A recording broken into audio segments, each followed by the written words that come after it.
welcome to the deep dive. You know that feeling when you're trying to speak English and it feels like your brain's just running this constant translation service? Oh, absolutely. In the background, yeah. Yeah, exactly. So today we're diving right into that. We're tackling how do you actually think in English? So the thoughts just sort of arrive in English, making speaking feel more confident, more natural. Right. The goal is really unlocking that effortless flow. Our mission today is to unpack why that whole translation thing happens and, give you some solid strategies to maybe get past it. Exactly. And to help us with this, we were looking closely at A.J. Hoagie's YouTube video. It's called Think in English and Speak Confidently, Your Ultimate English Learning Course. Okay. It gives a really direct perspective on breaking through this hurdle that, so many learners face. And it is a huge hurdle, isn't it? So many people find themselves, speaking slowly or the phrasing feels a bit off. Yeah, awkward. And it's just incredibly frustrating. So we're going deep into the why and, more importantly, what the source actually suggests you can do. Okay. So let's unpack that first big challenge Hoagie brings up, the translation trap. Yeah, it's fundamental. The problem is your brain is like working in your native language first. Right. Figuring out the thought, and then you're trying to sort of convert that into English sentences. It's an extra step. And the impact is pretty clear when you stop and think about it, right? You speak slower. The sentences maybe don't sound quite right to a native speaker, and you're using up so much mental energy. Totally. It's like juggling. Your brain's trying to handle two languages at once, and yeah, it slows everything down. It really does. And, even if you get really fast at translating, some people are very efficient. The main point Hoagie makes is you're still not getting that automatic, effortless thinking in English. Ah, okay. So it's like a workaround, but not the real deal. Exactly. It's clever, maybe, but it doesn't solve the core issue. Think about the cognitive load, constantly translating just taxes your brain. That makes total sense. It's like trying to do complex math while someone's reading you random numbers. Your focus is split. Precisely. Which leads us nicely to a really key distinction the source makes. Okay. The difference between thinking about English versus actually thinking in English. Right. Okay. This feels important. Thinking about English, what does that involve? Well, that's when you're consciously focusing on the rules while you're trying to speak. Worrying about grammar, verb tenses. Pronunciation even. Yeah, exactly. Yeah. Pronunciation too. And this constant internal checking, it leads to hesitation, those kind of awkward pauses. And your speech just doesn't flow naturally. I think anyone who's learned a second language knows that feeling. You're mid-sentence and suddenly your brain hits the brakes. Wait, was that the right tense? Preposition? Ugh. Totally disrupts the flow. Whereas thinking in English, that's when the thoughts themselves just, form in English naturally. Like, it just happens. Pretty much. It's that state where the words and phrases come automatic, fluently, because you're not consciously picking everything apart. Okay, so the big takeaway here, and the source really hammers this home, is you need to somehow bypass all that mental editing and just use it. Yes. Just use the language. Get to the point where English is kind of the default setting for your thoughts. Okay. Now, that naturally makes you think about immersion, right? Isn't that supposed to be the solution? Well, yeah, the traditional idea of immersion is just, being surrounded by English all the time. Usually means living in an English-speaking country. And the thinking is that constant exposure just forces you to learn. And that's the assumption, yeah. It seems logical on the surface, hear it everywhere, see it everywhere. But I sense a but coming. Yeah. But the source raises some really critical points about why it's not always like the magic fix people expect. Okay, like what? Well, one big challenge is even if you physically move somewhere, like London or New York, right, real deep immersion might not actually happen. You could still end up speaking your native language most of the time, at home, with friends, maybe even at work. So the environment itself doesn't guarantee your brain switches over. Exactly. Just being there doesn't force your brain to start processing thoughts in English. Your social bubble might stay in your first language. That's a huge point. You could live somewhere for years and barely need English outside of basic transactions. And crucially, the source also points out that just being surrounded by English, it doesn't work if you don't understand it. Okay. If people are speaking way too fast, using tons of slang or complex words you don't know, it just becomes noise, like incomprehensible input. Right, it just washes over you. You're not actually learning from it. Exactly. It doesn't lead to actual learning or the ability to start thinking in English. It's like Creation's input hypothesis, right? You need comprehensible input. Input you can actually understand, mostly. Yeah. Overwhelming, confusing input doesn't help you learn deeply. It's like being thrown in an advanced quantum physics class when you barely passed high school science. You're there, but you're not learning quantum physics. Perfect analogy. So, the expert in the video makes this really key point. Immersion is necessary for thinking in English, for that deep learning. Okay. But it absolutely has to be the right kind of immersion. It needs to be mostly comprehensible, stuff you can actually grasp. Got it. So not just any immersion, but understandable immersion. So if that passive, overwhelming kind isn't the answer, what is?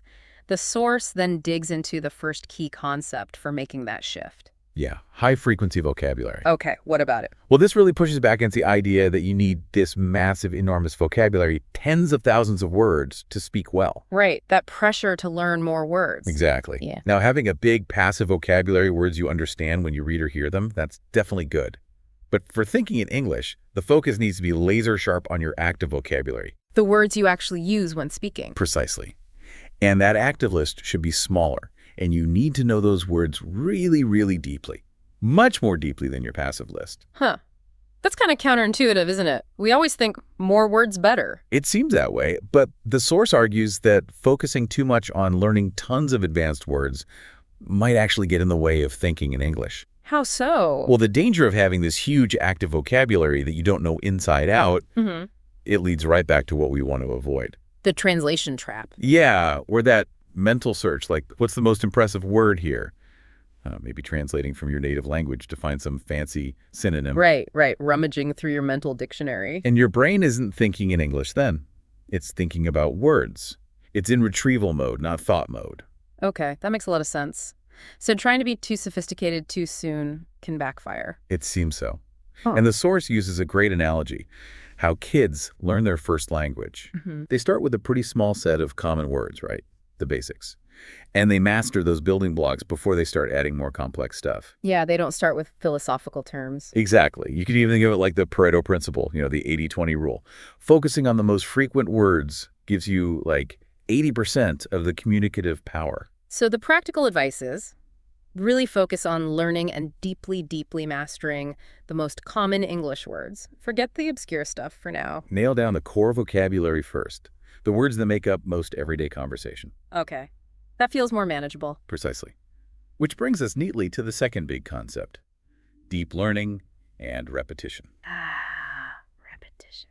The cornerstone of learning, maybe. Well, it's crucial here. And it's way beyond just, knowing a word for a test or understanding a grammar rule intellectually. Right. I can explain the past perfect tense, but using it automatically in conversation, that's different. Totally different skill. The source really emphasizes the need for automaticity. Automaticity, like it just happens without thinking. Exactly. These high-frequency words, common phrases, basic grammar patterns, even pronunciation, they need massive, massive repetition to become effortless. How massive are we talking? Thousands of times, according to Hoagie. Not just, reviewing flashcards a few times. Thousands. Wow. Okay, thousands. That sounds like a lot. It is a lot. But think about things you do automatically, like riding a bike or tying your shoes. You did thousands of repetitions, probably without realizing it. True. You don't think about the steps anymore. That's the level we need for core English elements. This deep, repeated learning is what lets you bypass conscious thought and just use the language. It's key to thinking in English. Okay, so if this deep learning and massive repetition are so vital, why do traditional English classes often, well, not get us there? That's a great question. The source points to a few key reasons. Sure. First off, honestly, boredom. Yeah, I can relate. Traditional grammar drills, endless vocabulary lists, they can be incredibly dull, right? Demotivating. It makes sticking with that needed repetition really hard. For sure. My brain just checks out after the fifth verb conjugation table. Exactly. Second, traditional methods often don't provide enough repetition. Lessons tend to throw lots of new stuff at you without really reinforcing what came before. You might see a word or rule once or twice, then poof, it's on to the next shiny new thing. Nothing really sticks. It feels like trying to fill a leaky bucket, like you said before. Keep pouring stuff in, but it just drains out. Good way to put it. And finally, there's often a real lack of engagement. No entertainment value, no emotional connection to the material. Just dry academic exercises. Pretty much. It doesn't feel enjoyable or relevant sometimes. Okay, so we need lots of repetition, but traditional methods make that hard because they're boring, insufficient, and not engaging. So how do we get that repetition in a way that works? Right. The source strongly suggests using engaging methods, and the first big one they highlight is using mini stories. Mini stories, like short narratives. Yeah. And the key, according to the source, is that they're designed to be fun, often funny, maybe a bit weird or silly, not serious academic texts. Okay. Because they're entertaining, repeating them doesn't feel like such a chore, it's more enjoyable. I can see that.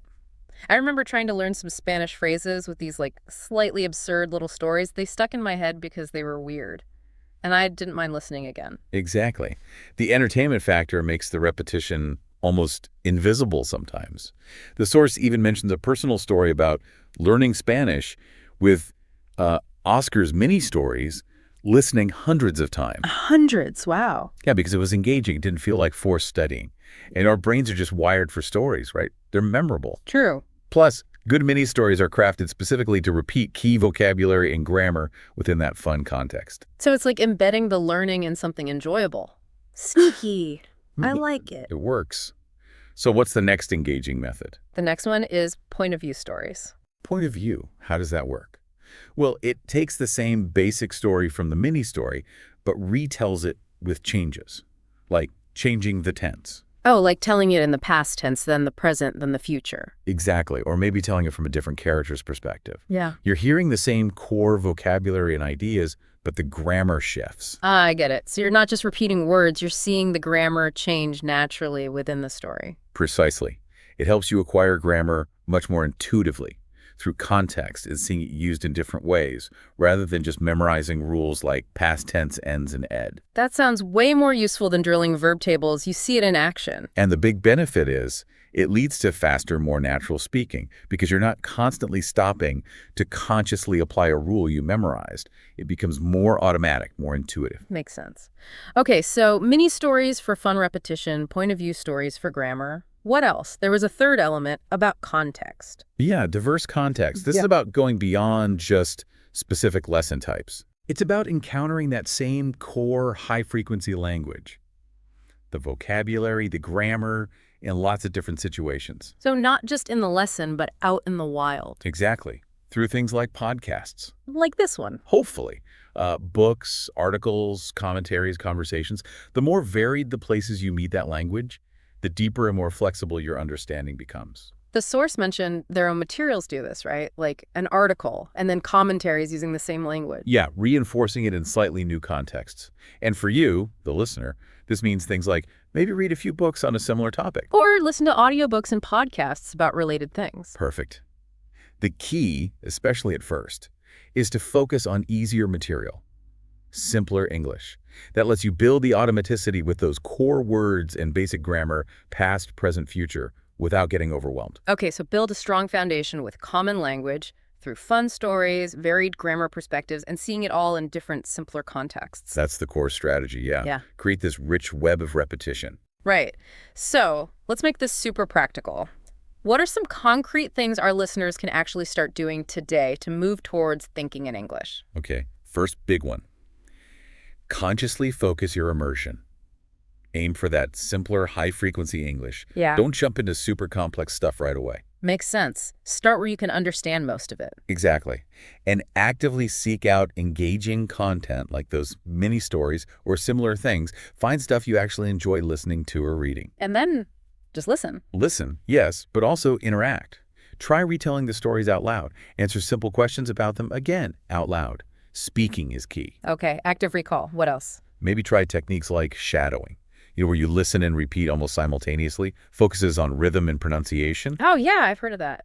And maybe the most important thing, really try, to let go of the fear of making mistakes. Easier said than done, but crucial. So crucial. Fluency and just communicating your idea, that's the initial goal. Perfection comes later, maybe never fully, and that's okay. So just start speaking, even if it feels like really basic English. Absolutely. Build that automaticity with the easy stuff first. That foundation is everything. And another great tip from the source. Yeah. Try simulating conversations in your head. Describe your surroundings in English. Narrate your day internally. Ah, I love that, like a running commentary in English in your mind, turning your environment into a practice zone. Exactly. It keeps English active in your brain. Okay, great practical tips.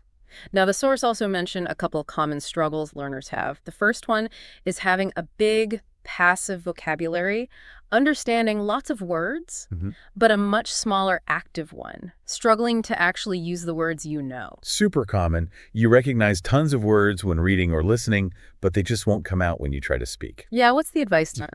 Well, it links back to what we said. You need to actively practice using the vocabulary you understand passively. Those retelling exercises, perfect for this. Yeah, forcing yourself to retrieve and use the words. Exactly. It bridges the gap between just recognizing and actually producing the language. Okay, and the other common thing, understanding spoken English pretty well, but still getting stuck when trying to speak yourself. Yeah, that disconnect. You can follow a conversation, but forming your own sentences feels like wading through treacle. What's usually going on there? Often it's the brain still defaulting to translation or trying to use words or grammar that aren't truly automatic yet. So trying to speak at a higher level than you've automated. Not very much. The solution is, again, to consciously shift focus. Aim for simpler, high-frequency English in your speaking. Prioritize that deep, repeated learning of the fundamentals. Don't try to run before you can walk, essentially. Exactly. Make the core effortless first. Build that solid automatic foundation. Okay. It really feels like it's about building from the ground up with the most common stuff and doing it in an engaging way. That's a great summary. Think of it like building a house. You need those strong foundations before you add the fancy decorations.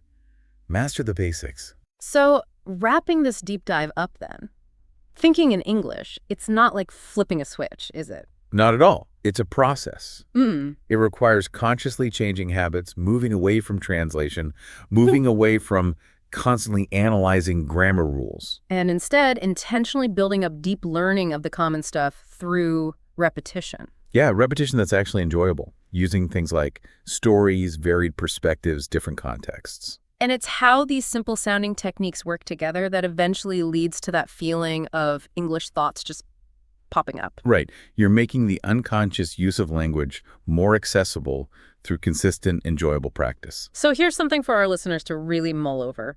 Take an honest look at your current English learning. How much time is spent on conscious analysis, grammar rules, vocab lists, versus how much time is spent on that more unconscious absorption through enjoyable repetition, through engaging content? That's a great reflective question. And maybe ask yourself, what's one small change, one practical adjustment you could make today to bring in a bit more of that enjoyable, repetitive absorption? Yeah, it really invites some self-assessment, doesn't it?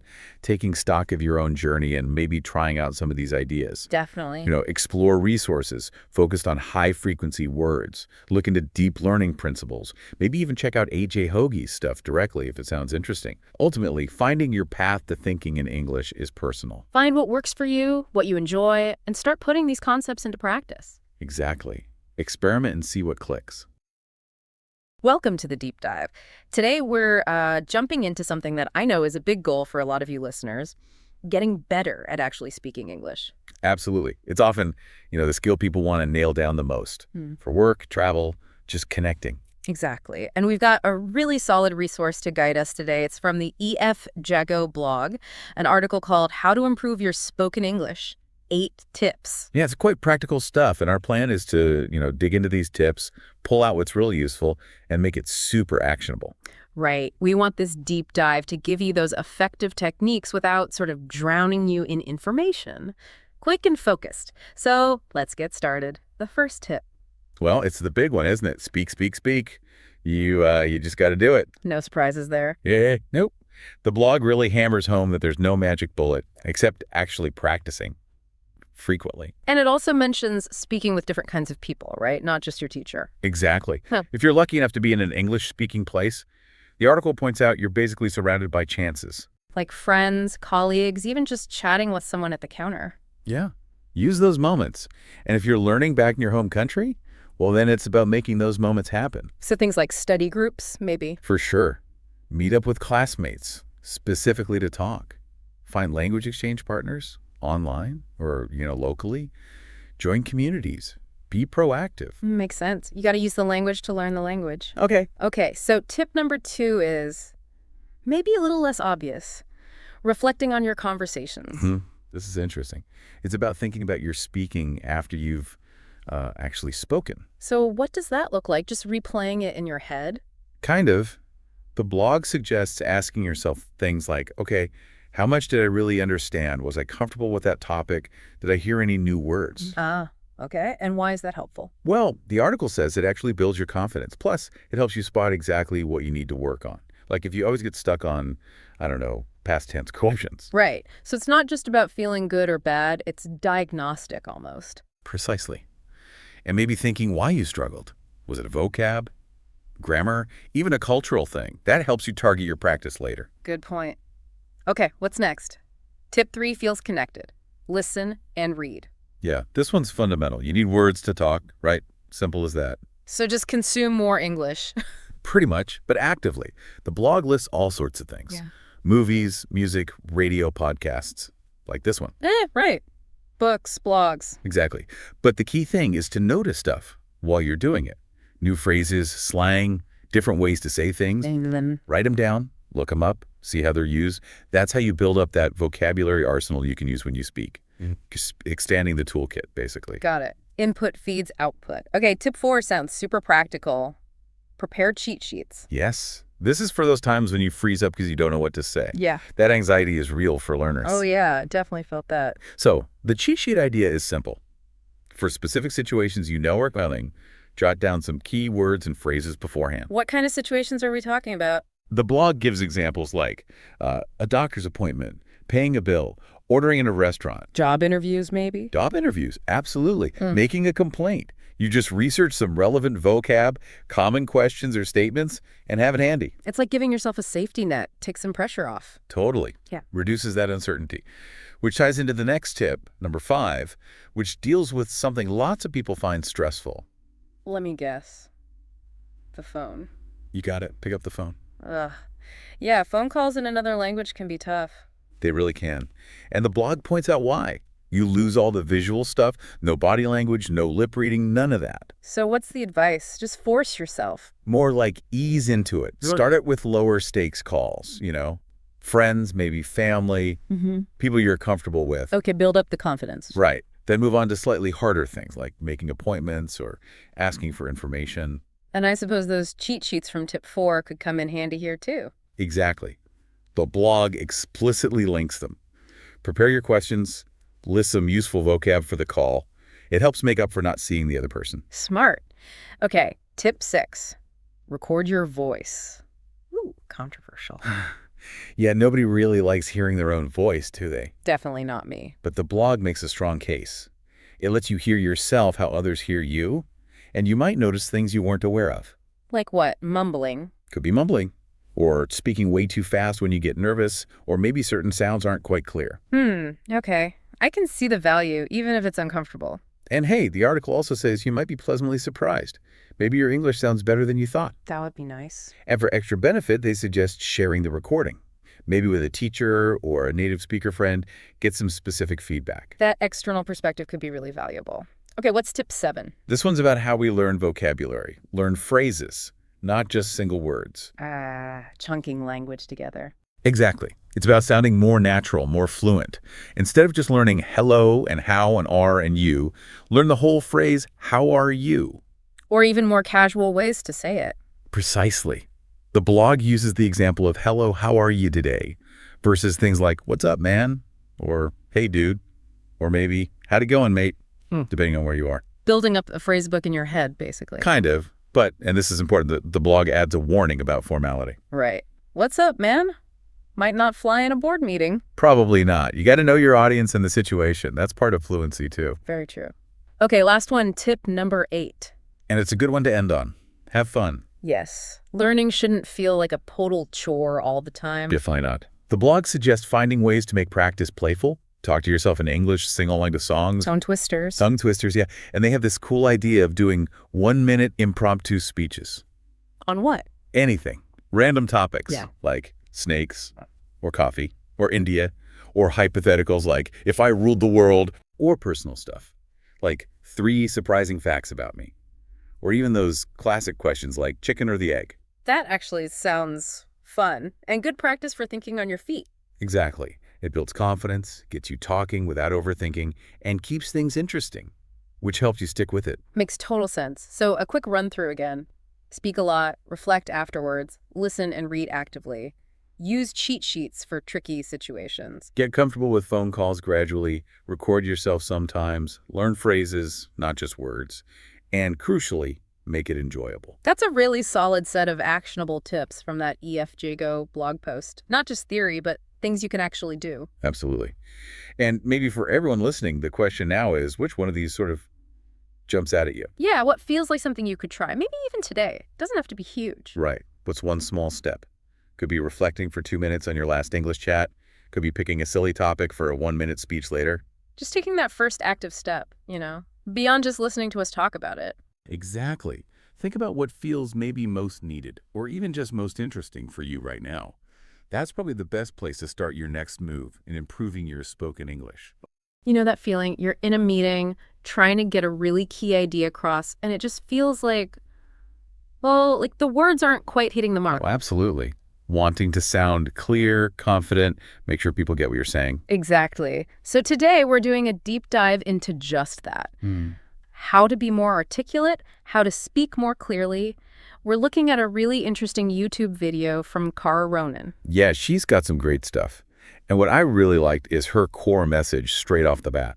Right. This isn't some magic talent you're born with. Right. Articulation, speaking clearly, it's a skill, something you can actually learn and, get better at. Which is just so encouraging, isn't it? Because sometimes it really feels like some people just have it. But she breaks it down into actual steps, things we can all do. Okay, so before we jump in, let's maybe nail down what we mean by articulate. The Cambridge Dictionary says it's the way in which you pronounce words or sounds. Basically, making sure you're understood. It sounds simple, but it's fundamental for any conversation. And crucial if you're leading people, right? Or managing projects. You need that impact. Definitely. To get your point across, achieve your goals. Clarity is key. Your message has to land properly. So Cara Ronan gives us 9 steps. Let's unpack them. First up, and maybe a bit surprising, posture. Yeah, it seems physical, not verbal, but she makes a great case for it being foundational. How so? Well, good posture actually supports your larynx, your voice box. It helps produce sound clearly.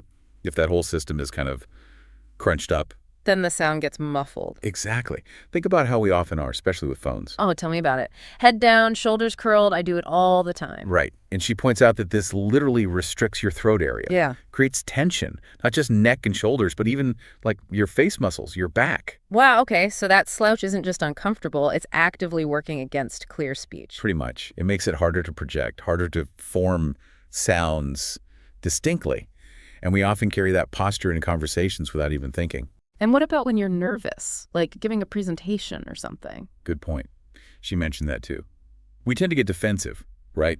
Hunch up, make ourselves smaller. Yeah. Which just makes the articulation problem worse. That physical tension clamps everything down. Okay, so posture is step 1. Stand tall. What's next? Number 2 builds on this. Head position. Right. It's linked, but it's also got this psychological angle. She notes how if you're feeling shy or stressed, you tend to lower your head, look down. And physically, that does the same thing as bad posture, restricts the throat.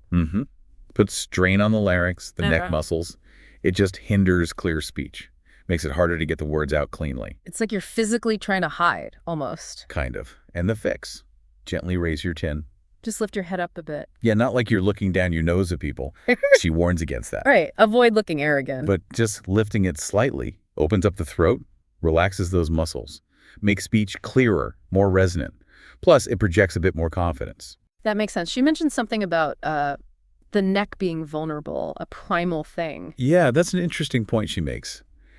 Instinctively, we protect our neck when scared, head down, shoulders up. So if someone sees you with your head down all the time, they might subconsciously read it as lack of confidence, maybe uncertainty.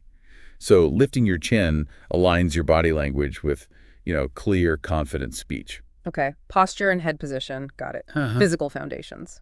Now, step 3 gets more active. Record yourself. Uh-oh. Yeah, it can feel a bit weird at first. But honestly, it's such a powerful tool. She suggests just recording everyday chats. Like with colleagues. Right. Or even a phone call. Yeah, exactly. Or practice runs for interviews, calls. The goal is to capture how you actually sound, not how you think you sound. And you're listening for what And specifically? those habits that make you sound less articulate. Filler words, the ums and ahs, that thing where sentences go up at the end, like a question. Yeah, upswing. Right? Or maybe just mumbling, mispronouncing things, hesitating a lot. Yeah. Stuff we often don't even notice ourselves doing. Until you hear it back. Ouch. But it's so valuable. And easy to do, right? Free software like Audacity or just your phone's voice recorder. Okay.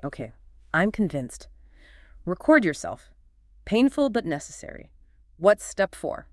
Slow down your speech.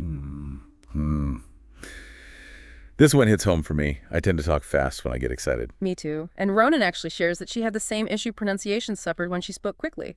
It's like your mouth can't keep up with your brain. The words just tumble out in a jumble. Exactly. So consciously slowing down gives your mouth tongue, lips, jaw time to actually form each word properly. Clearly. And it's not just about pronunciation, is it? She mentions pauses. Yes. The famous 2-second pause. It's brilliant. Gives the listener a beat to absorb what you said. Builds a little anticipation. It gives you a second to think, right? Absolutely. A moment to gather your thoughts before the next sentence. She links this directly to sounding more articulate, more, well, intelligent even. Because you're not just rambling. You sound considered, measured. Precisely. Less chance of thoughts getting muddled and confusing the listener or yourself. Makes sense. Slow down. Use pauses. Okay, number 5. Think in points. This is about structuring your thoughts before you speak, like creating little mental bullet points. So figure out the main things you want to say first. Yeah. Get those key messages clear in your head, even if it's just for a moment before you jump into a conversation or answer a question. How does that help articulation, though? Because when your thoughts are organized logically, they tend to come out more logically. You avoid that kind of stream of consciousness rambling that can sound unclear. Gotcha. It prevents the verbal clutter, gives you a roadmap. Exactly. A mental roadmap for your verbal journey. Love that. Okay, next up, number 6.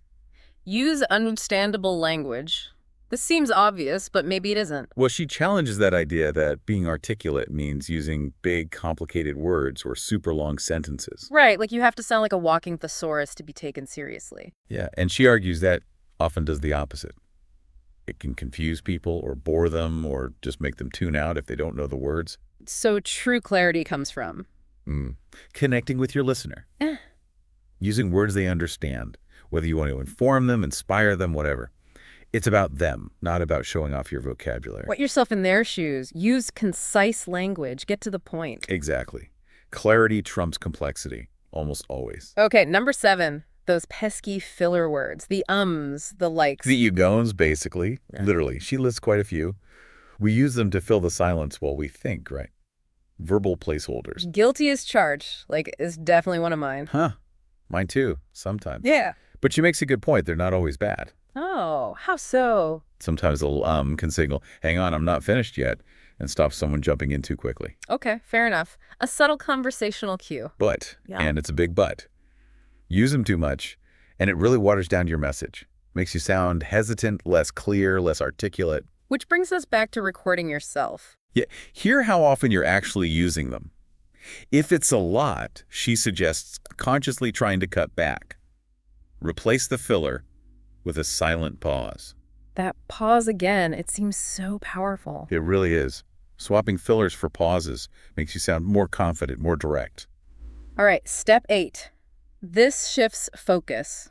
Check in with your audience. Crucial for effective communication, isn't it? Making sure they're actually with you. Because if they're lost, your message loses all impact. You're just talking at them. Leads to confusion, disengagement. We've all seen the signs, right? The glazed eyes, the blank look. Or they start looking away, fidgeting. She said, be aware of those nonverbal cues. So what do you do? How do you check in without being awkward? Ask simple, direct questions. Things like, are you following me so far? Or, does that make sense? Or even, let me know if you want me to clarify anything. Exactly. You gives them an easy way to say, actually, could you explain that bit again? Without feeling stupid. Especially if the topic is kind of technical or complicated. People might be embarrassed to admit they're lost. So checking in creates a safer space, ensures everyone's on the same page. Much more effective. Definitely. Okay, last one. Number 9. Study speakers you admire. Find your articulation role models. People you think speak really clearly, really effectively. And then just copy them. Well, analyze them first. Really break down what they do. Like what? Ronan suggests looking at their word choice. Is it precise? Accessible? Their body language? How does it support the message? Their actual pronunciation, is it crisp? Okay. What else? Their tone of voice, sentence structure, is it easy to follow? And importantly, how do they engage the audience? Look at the whole package. And then try to incorporate some of those good qualities into your own style. Right. She mentions that movie Working Girl. Oh, yeah. Melanie Griffith's character, Tess. Exactly. Recording her boss, Sigourney Weaver, practicing her way of speaking. It's a great example of learning by imitation. And we can do that with speakers in films, TV, podcasts, maybe even this one. Perhaps. Or YouTube videos. Find people who communicate well and learn from them. It really brings it full circle, doesn't it? Back to that idea that articulation is a learned skill. Absolutely. It's not magic. It's observation, practice, awareness. So those are the 9 steps from Cara Ronan. From posture and head position, recording yourself, slowing down. Thinking in points, using clear language, watching the filler words, checking in with your audience, and studying others. It really feels like a tangible toolkit, practical ways to improve how clearly we communicate. Definitely. These steps offer a real path towards being understood better, having more impact in work, in life, really. Totally agree. So as we wrap up this deep dive, maybe a final thought for everyone listening. Thinking about these 9 steps, what's just one small adjustment you could try making today? Yeah, just one thing. Maybe focusing on posture in your next call. Or trying that 2-second pause. Exactly. What single change might have the biggest impact on how clearly you're understood? Give it some thought, maybe experiment a little, and just see what happens.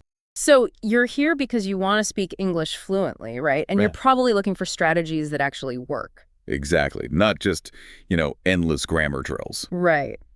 We've really dug into expert recommendations to find the things that will genuinely help you sound more, natural and confident when you speak.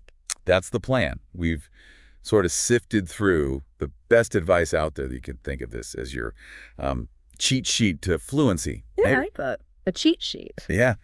Today, we're breaking down 10 key tips from the experts, giving you the essential ideas to make, real progress in your English speaking. And our mission here is basically to arm you with insights you can actually use, things you can apply pretty much straight away. Because fluency is so important, isn't it? Absolutely. Whether it's like crushing that work presentation or connecting with people when you travel. Or just feeling more comfortable in this kind of globalized world we live in. English fluency, it's a real game changer. Totally agree. So let's dive straight into the first big tip.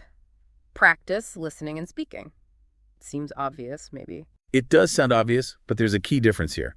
It's the gap between knowing about English, like the rules and vocabulary, and actually using it. You could be amazing at grammar quizzes, but fluency, that's about how effortlessly you understand and respond in, real conversations. Right. Like knowing the recipe versus actually baking the cake. Exactly. Perfect analogy. A lot of older methods focus heavily on reading and writing the recipe, basically. But to get fluent, you need to get in the kitchen and start mixing. You've got to actively use your ears and your voice. Makes total sense. Like you can't learn to ride a bike just by reading the manual, right? Precisely. And the sources we looked at mentioned that Busu really pushes this active approach early on.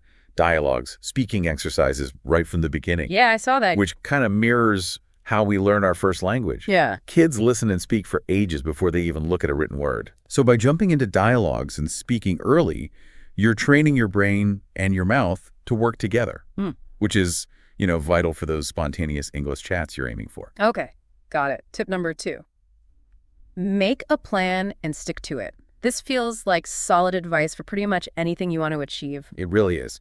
But how does having a study schedule specifically help with English fluency? Well, if you think about the big picture, getting fluent isn't really a sprint, is it? It's more like a marathon. Right. Takes time. Exactly. It needs consistent effort over time. So that study plan, don't think of it as some rigid timetable you have to follow. Yeah. Think of it more like your personal roadmap. And weaving English learning into your daily routine, like, say, doing a lesson with your morning coffee, that helps build that crucial consistency. I like that. Linking it to something you already do, like coffee, or maybe brushing your teeth, or before bed. Seems like a smart way to make it stick. Definitely. You're attaching it to an existing habit, so you lower that mental barrier, that feeling of, I have to start studying. Makes it easy. Yeah. And what's really interesting is a statistic we found. Busu learners who actually use their study plans.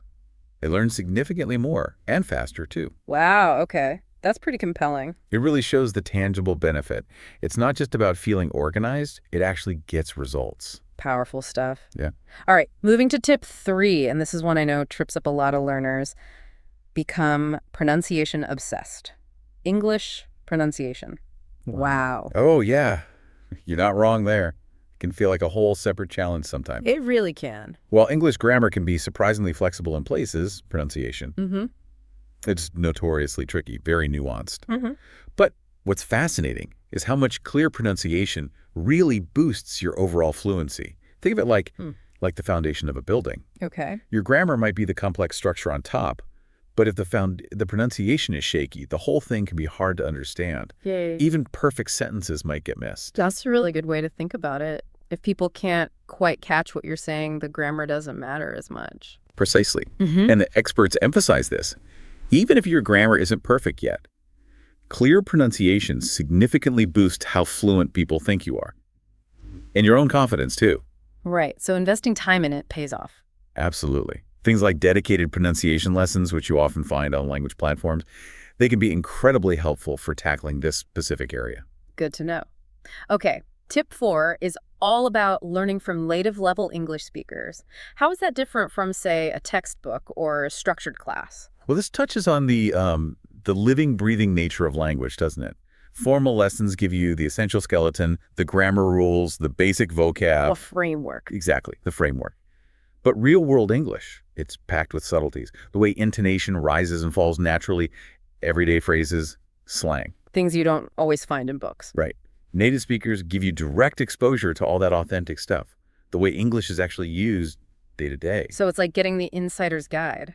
All those unwritten rules and nuances. Kind of, yeah. And Busu Conversations was mentioned here as a tool for this. Even using their AI conversation partners or getting feedback, how does that help bridge the gap? Good question. Think of it as your virtual practice zone. The AI can simulate real conversational flow, letting you practice in realistic situations. Without the pressure, maybe. Exactly. And you get immediate feedback on pronunciation and grammar, similar to chatting with a native speaker. Yeah. It helps close that gap between the controlled lesson environment and, a spontaneous real conversation. Makes sense. Okay, tip 5 is one I think everyone struggles with at some point. Don't be afraid to make mistakes. It's so easy to get hung up on errors. It really is easy to get discouraged, but what's quite encouraging here is looking back at how we all learned our first language as kids, right? We didn't start speaking perfectly. We mumbled, we made tons of errors, we experimented, and we learned from them gradually. Yeah, you just sort of bleat things out as a kid. Exactly. And learning a language as an adult, it follows a surprisingly similar path. Embracing mistakes, seeing them not as failures, but as necessary steps. That's absolutely crucial for progress. So it's actually part of the process, not a sign you're doing it wrong. Precisely. And the experts suggested practical things, like putting yourself in situations where you have to speak English. Like going to English language events or maybe traveling. Those are great examples. Real-world practice. By immersing yourself, even if it feels a bit awkward at first, you're forced to push past that fear of making mistakes. You just have to go for it. Yeah. And things like Busu's community feedback, where other learners can help you out, or their smart review feature that flags your mistakes to practice, those show how you can actually turn those stumbles into real learning opportunities within a supportive kind of environment. Okay, turning mistakes into learning. I like that. Tip number 6 brings in books and audiobooks. How can reading and listening actually help your speaking fluency? Well, for a lot of learners, understanding spoken English, especially without seeing the person or having subtitles, can be really tough. Yeah, definitely. Things can sound very different from how they look written down. Exactly. So alternating between reading a book and then listening to the audiobook version, that helps you connect the sounds of the words with their written forms. Ah, I see. You're bridging that gap. You're training your ear to recognize words in speech that you might only know visually. And that's key for improving your listening comprehension, which is obviously linked to speaking. Makes sense. And the advice was to start with books at your level, right? And then gradually work up. Yes, definitely. Start appropriately, maybe kids' books or graded readers first, then move up. It helps you build comprehension steadily without getting totally overwhelmed. Good practical tip. And they also mentioned news and podcasts as being really valuable. Right. For variety. Yeah, for a wider range of vocabulary, different topics, and importantly, hearing different English accents, which is vital for understanding English out there in the real world. Absolutely. Okay, tip 7 sounds fun. Sing your way to fluency. Yeah. It sounds a bit lighthearted, but it's actually a surprisingly effective and enjoyable way to internalize the natural rhythm and intonation of English.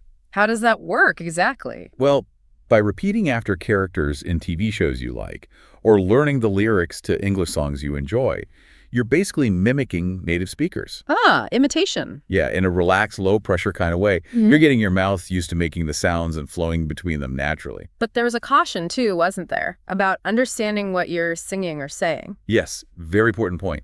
While singing along or repeating lines is great for the sounds and rhythm, you need to make sure you actually understand the meaning and the context. Right. Especially with slang or idioms. Exactly. You don't want to accidentally use something inappropriate or just, well, weirdly out of context. But overall, engaging with English media you actually like. It's a fantastic way to make learning feel less like a chore. Definitely makes it more enjoyable. Okay, tip 8 builds on that idea.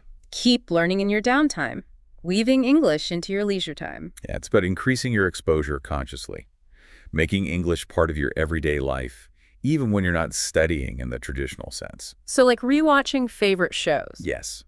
Try watching first maybe with English subtitles, then challenge yourself to watch again with no subtitles at all. That's a good progression. It really helps improve your listening comprehension. You start to develop a better ear for different accents, the natural speed, the way words connect. And taking notes. Yeah, just quickly jotting down any unfamiliar words or cool phrases you hear. It turns passive viewing into a little active learning moment. It's like creating your own little English immersion bubble wherever you are. Pretty much, yeah. Okay, now tip 9 is interesting. Practice speaking English when you're alone, talking to yourself. I have to admit, that sounds a bit strange on the surface. It might feel a bit odd at first, definitely. But it's actually a remarkably effective technique for building confidence and, well, just getting used to thinking and speaking in English. How would you do that, practically? Well, you can narrate your daily activities out loud in English. Okay, now I'm chopping the onions. Yeah. Or look at that traffic outside. Okay. Or maybe recap your day in English before bed. What happened, how you felt. It forces you to actively use the vocabulary and grammar you know. Right. No one's listening, so no pressure. Exactly. And a key thing the sources mentioned. When you inevitably can't remember a specific word while you're doing this, you have to figure out another way to say it. You have to paraphrase or describe it. And that skill, finding alternative ways to express yourself, that's incredibly useful in real conversations. That's a great point. It's problem solving in real time. It is. And then there was the more adventurous option, faking phone calls in public. Yeah, that one definitely requires some nerve. It does. But it's a way to push yourself into speaking out loud in a public-ish setting, getting comfortable with using English spontaneously, even if it feels a bit silly. A low-stakes public speaking practice. Maybe start in private first. Okay, finally, tip 10. Celebrate your successes. Yes. This is so important, but often overlooked. It's easy to focus on what you can't do yet, isn't it? It really is. Language learning is a long journey, full of steps forward, maybe some steps back sometimes. Taking time to actually acknowledge and celebrate your achievements, however small they seem. Like understanding a movie without subtitles for the first time. Exactly, or having a short conversation where you felt understood. Yeah. Those moments provide really valuable positive reinforcement. They keep you motivated. Helps you keep going when it feels tough. Absolutely. And reminding yourself why you started learning English in the first place. Your goals, your reasons that can also help you push through challenges and stay focused. Great advice. Okay, so those are the 10 tips. Now, the experts also tackled some really common questions learners have. First one, can I learn English by myself? And the answer is, generally, yes. Definitely possible today. With all the online resources. Exactly. There are so many apps, websites, online courses, videos. Self-study is a totally viable option. You can get great materials, learn grammar, build vocabulary, all at your own pace. But there's a but, isn't there? There is a caveat. Remember tip number 1, active listening and speaking. Right. While self-study is great for knowledge building, you still absolutely need to find ways to practice actually speaking, to build that confidence, work on your pronunciation, get used to interacting. You can't really get fluent just from books and apps alone. Okay, so self-study is possible, but needs to be combined with speaking practice. Makes sense. Next big question. Is English easy to learn? People seem to have strong feelings about this. Yeah. The honest answer, it's complicated. English definitely has its challenges. Like pronunciation. Pronunciation's a big one, yes. Yeah. The rules can seem inconsistent or just non-existent sometimes. Spelling can be tricky too. Think, though, through, tough. Oh, yeah. Don't get me started. And then you have all the different dialects and accents around the world, which can feel overwhelming. So not necessarily easy then. Technically challenging in places, yes. But, and this is a big but, the fact that English is spoken so widely, that's a massive advantage. How so? Well, there's an incredible amount of learning resources available, books, movies, music, websites, apps, everything. And finding people to practice with, online or in person, is often easier than for less widely spoken languages. Okay.